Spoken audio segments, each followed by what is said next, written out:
Sensitibong balita, isang mag-ina ang pinaghahampas ng martilyo ng 14 na taong gulang na sospek sa San Pedro o San Pablo, Laguna.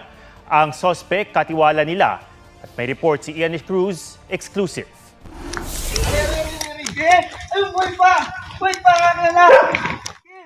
Sa madilim na bahagi ito ng isang subdivision sa San Pablo, Laguna, natagpuan ng kanyang ama ang anak niyang kagabi pa nawawala. Nasa ilalim ito ng patong-patong na kawayan. Agad tinakbo sa ospital ang 4 na taong gulang na bata na buhay pa noon pero halos mabalot ng dugo. Ito nakuha yung bata, oh. Ayan o, nakita ko dito. Oh, kinalit ka dito, oh. Tira mo dugo, oh. Ayan o.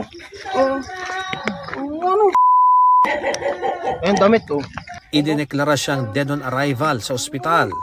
Sa parehong lugar, nakita ring walang buhay ang ina ng bata.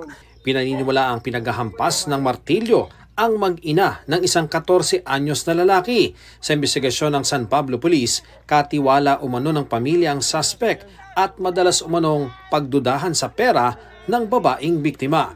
Nang malaman daw ng suspect na papainan siya ng pera, dito na niya naisipang gawin ang krimen. Itong biktima ay di umano may napapansin dito sa suspect natin na malikot ang kamay, na maaaring magnakaw. Nung makakita siya ng isang martilyo na matigas at mabigat na bagay, kinuha niya yung pagkakataon na pagtalikod ng babae, ng nanay, at isinagawa ang pagpalo sa ulo hanggang mawala ng malay. Then, according to him, hinila niya papunta sa malayo. At itong anak, nung marinig niya sumisigaw ng mama, binalikan niya at walang kabog-kabog pinagpapalo ang ulo. Nakaranas umano ng pangmamaltrato ang suspect pero hindi malinaw kung kanino.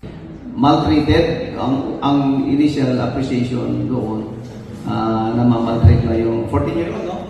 Sometimes yung mga salita kasi natin, sometimes it's piercing. Itinurn over na sa Department of Social Welfare and Development ang sumukong suspect. Ian Cruz, GMA News.